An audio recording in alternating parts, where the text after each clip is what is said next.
The text message from my mother arrived 3 days before Christmas, just as I was finishing up a major acquisition deal in my office. Emma, darling, about Christmas dinner. Perhaps it's better if you don't come this year. Your sister Olivia is bringing her new fiancé. He's a state senator, you know, and we need to maintain a certain image. You understand, right? Love, Mom. I stared at my phone, feeling that familiar ache in my chest. Even after all these years, after everything I'd accomplished, I was still the family disappointment. Sitting in my corner office on the 47th floor of the Astor building, overlooking the Manhattan skyline, I couldn't help but laugh at the irony.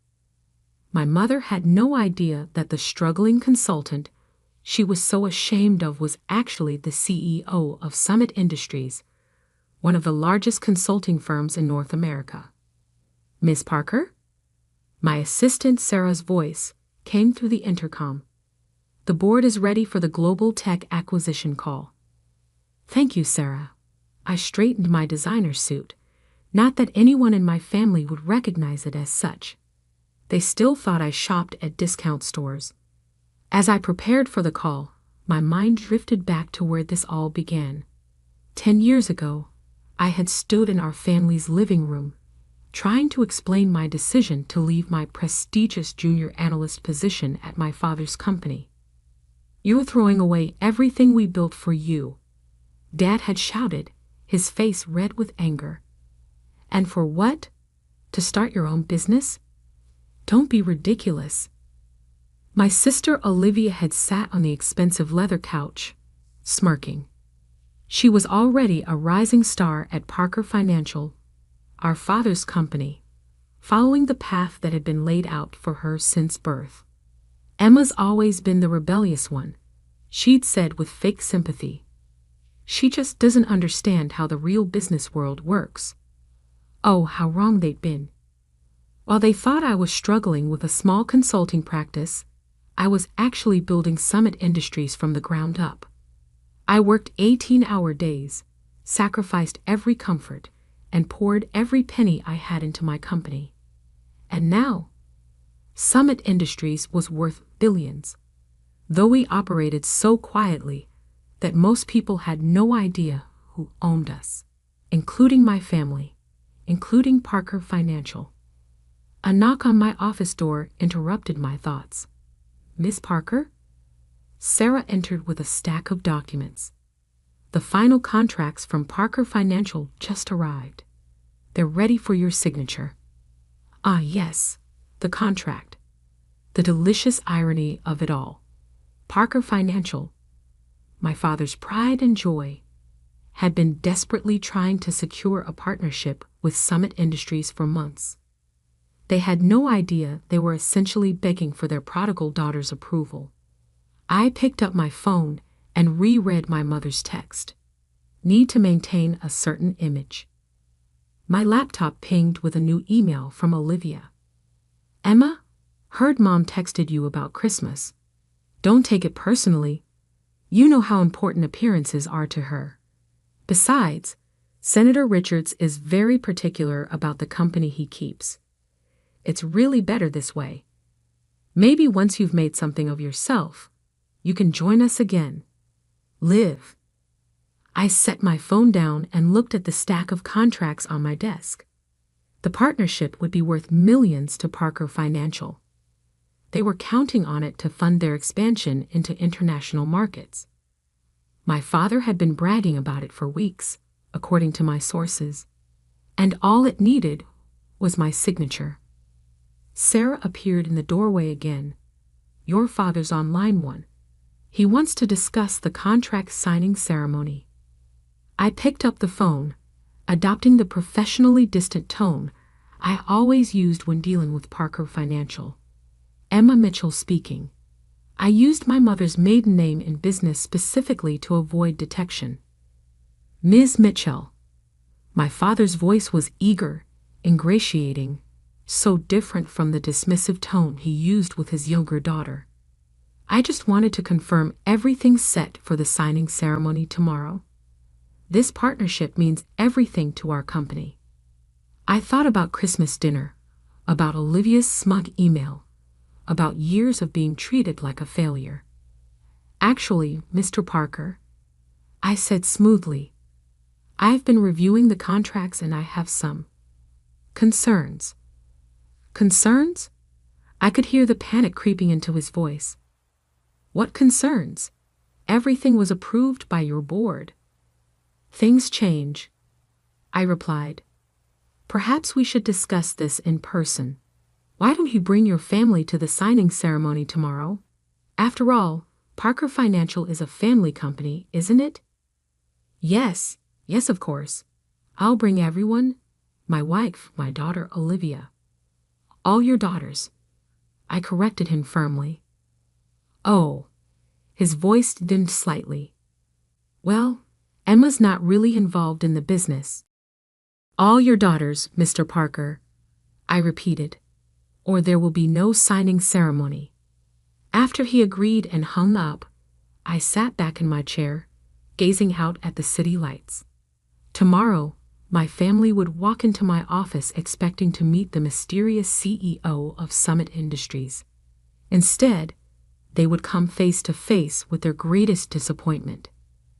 Sarah appeared one last time. Shall I prepare the conference room for tomorrow's event? I smiled, fingering the contract papers on my desk. Yes, and Sarah? Make sure the photographers are ready. I want to capture every moment when they realize exactly who they've been dealing with. As night fell over Manhattan, I stayed in my office, planning every detail of tomorrow's revelation. My family wanted to maintain a certain image. Well, they were about to learn what real success looked like, and Christmas dinner would never be the same again. The morning of the contract signing, I arrived at the office 2 hours early. The conference room on the 47th floor had been meticulously prepared. Fresh flowers arranged on gleaming mahogany tables, elegant place cards marking each seat, floor-to-ceiling windows offering a stunning view of Manhattan's skyline. Your family just arrived in the lobby, Sarah informed me, her expression carefully neutral. She'd been with me since the beginning, one of the few people who knew the whole truth. Should I send them up? I checked my reflection in the window. Gone was the deliberately understated clothing I wore around my family. Today, I wore a crisp Armani suit, Louboutin heels, and my grandmother's vintage Cartier watch, the only inheritance she'd left me, along with her belief in my potential. No, I replied, smoothing my jacket. Had them wait. I want to make an entrance. 20 minutes later, I stood in my private elevator, watching the floor numbers tick upward. My phone buzzed, another text from my mother. Emma, where are you? Your father says it's crucial you attend this meeting. Don't embarrass us by being late. I smiled, slipping the phone back into my pocket as the elevator doors opened. Through the glass walls of the conference room, I could see them all. My father pacing nervously, my mother fixing Olivia's already perfect hair, and my sister preening in her reflection, probably rehearsing her most ingratiating smile for the mysterious CEO. Senator Richards, Olivia's fiancé, sat examining the contract papers with an expression of barely concealed boredom. He'd never met me. Olivia had made sure of that, but he was about to. I nodded to Sarah, who opened the conference room doors.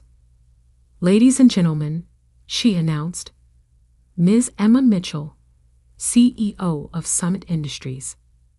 The silence that followed was absolute. I could hear the soft hum of the air conditioning as I walked into the room, my heels clicking deliberately against the marble floor. My mother's champagne glass slipped from her fingers, shattering on the polished table. My father's face had gone from red to white in seconds. but it was Olivia's expression that I would remember forever.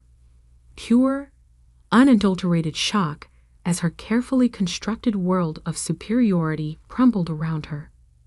"Hello, family," I said calmly, taking my seat at the head of the table. "Shall we begin?" This is impossible," my father stammered. "You're a small-time consultant." "Am I?" I opened the folder in front of me. Interesting. Because according to these documents, I'm the CEO of the company you've been desperately trying to partner with for the past 6 months. The senator cleared his throat, looking between me and his shell-shocked fiancée. "I'm sorry. What exactly is happening here?" "Oh, forgive my sister's rudeness." I smiled sweetly at Olivia. She should have introduced us at Christmas dinner. But wait, I wasn't invited, was I? Something about maintaining a certain image. My mother found her voice. "Emma, darling, there's been a terrible misunderstanding." "Has there?" I cut her off, my voice sharp. "Let's review, shall we?" I pressed a button on the conference table, and the wall screen lit up with a series of emails and text messages. Here's you telling me I'm not successful enough to attend family gatherings. Here's Olivia suggesting I'm an embarrassment to the family name. And here, I paused for effect, is Dad practically begging for this partnership, completely unaware he was negotiating with his disappointing younger daughter. The silence in the room was deafening. Sarah quietly distributed copies of the contract, or rather, what remained of it. My father flipped through the pages frantically. These aren't the same terms we discussed." "No," I agreed pleasantly. "They're not. You see, I've had time to reconsider this partnership. In fact, I've had years to consider exactly how I wanted this moment to play out."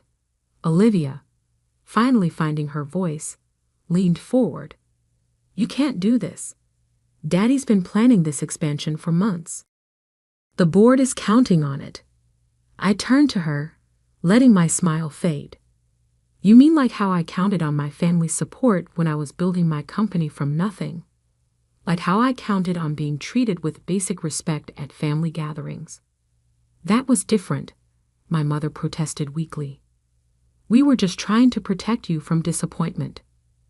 "No," I cut her off. "You were protecting your image, your precious social standing. Well, congratulations.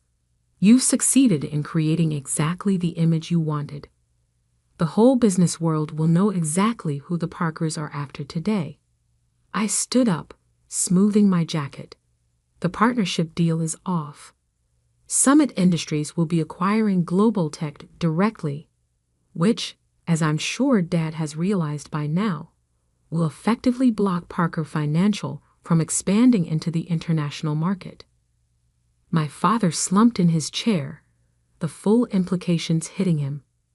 Without this partnership, without the expansion it would have funded, Parker Financial would remain exactly what it was, a mid-sized regional firm, forever in the shadow of Summit Industries. "You can't do this," he whispered. "We're family." I paused at the door, turning back one last time. "Family? That's interesting, because according to the text messages I received yesterday, I'm not successful enough to be part of this family. I wonder." I pretended to think for a moment. "Will I be successful enough for Christmas dinner now?" The silence that followed me out was deafening. Through the glass walls, I could see my mother dabbing at her eyes with an expensive handkerchief, my father staring blankly at the contract papers, and Olivia, perfect, successful Olivia, slumped in her chair, her carefully constructed world lying in pieces around her. Sarah fell into step beside me as I walked back to my office. "That was quite a show," she said quietly. "Are you okay?" I looked down at my phone, where another desperate text from my mother was flashing. "Cancel the Christmas dinner," I replied, a small smile playing at my lips. "I have other plans." The true fallout was just beginning, and I had a feeling the holidays were about to get very interesting indeed. The aftermath of the contract signing was exactly what I expected. A hurricane of desperate calls, manipulative messages, and increasingly panicked attempts at reconciliation. My phone buzzed constantly. "Emma, sweetheart, we need to talk about this as a family. Mom, you're destroying everything I built. Dad, can't we discuss this like rational business people? Olivia." I ignored them all while Summit Industries proceeded with the global tech acquisition. Without the partnership, Parker Financial's stock price began to drop. The business news was ruthless. Parker Financial, low CSCRUCYALPA, uncanny HI. Blue Summit Industries. FANILYDRAMA failed MERGER.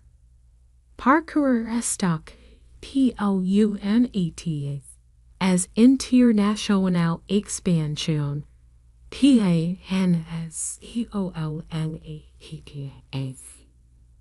1 week after the failed signing, I sat in my office reviewing the latest acquisition reports when Sarah appeared at my door. "Your sister's here again," she said. "Third time this week. But this time she's alone. No senator fiancé." I glanced at the security feed on my laptop. Olivia stood in the lobby. But something was different. Gone was her usual perfectly polished appearance. She looked tired. "Send her up," I said after a moment's consideration.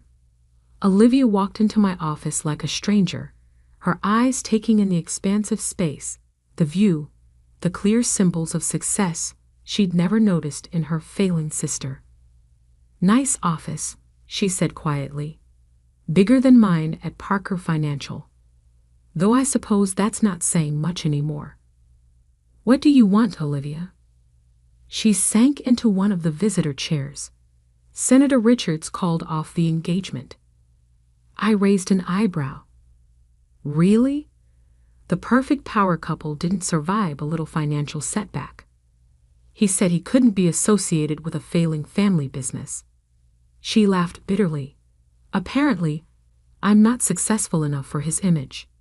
The irony wasn't lost on either of us. "Dad's drinking again," she continued. "The board is questioning his leadership. Mom's social circle is buzzing with gossip. Everything's falling apart. And it's all because of me?" I interrupted. "No, Olivia.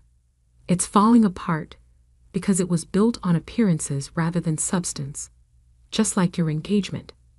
She flinched. "I deserved that." "You deserved a lot more than that." I leaned forward. "Do you know what it was like, watching you all celebrate each other's successes while treating me like a failure? Having Mom plan elaborate parties for your promotions while she couldn't even remember what my company was called. We thought you were struggling. You never asked." I stood up, anger finally breaking through my carefully maintained composure. "Not once in 10 years did any of you actually ask about my work. You were too busy looking down on me to notice I had surpassed all of you."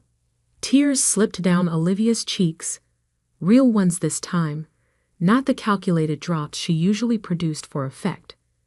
"I was horrible to you." "Yes, you were. Can you ever forgive me?" I studied her for a long moment. "Forgiveness isn't the issue, Olivia. Trust is, and trust has to be earned." Just then, my office door burst open. My parents rushed in, ignoring Sarah's protests. "Emma," my father's voice boomed, though it lacked its usual authority. "This has gone far enough. You've made your point. Hi. I remained seated, watching them. At what point would that be? That you're successful, my mother said quickly. That we were wrong about you. We understand now, darling. You can stop punishing us.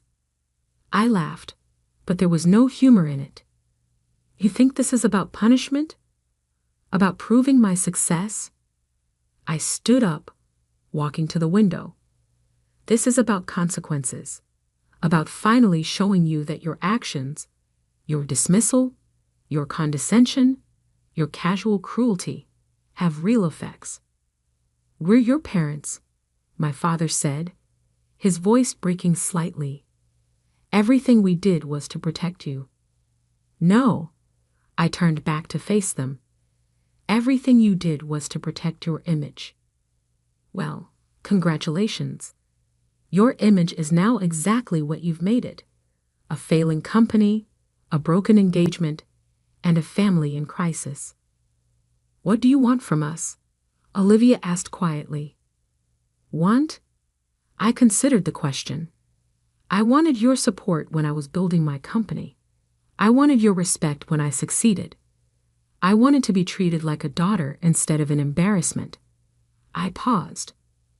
But now, I don't want anything from you. My mother began to cry, but I'd seen too many of her performances to be moved. Please, Emma, it's almost Christmas. Ah, yes, Christmas. I smiled coldly. The dinner I wasn't successful enough to attend. Tell me, do you still need to maintain a certain image for the senator? Or has that requirement changed now that he's abandoned ship? My father stepped forward. Name your price. Whatever you want. Board seats. Shares in Parker Financial. You still don't get it, do you? I shook my head. I don't want anything you have. Summit Industries is worth more than Parker Financial could ever be. What I wanted was a family who valued me for who I am, not what I could offer them.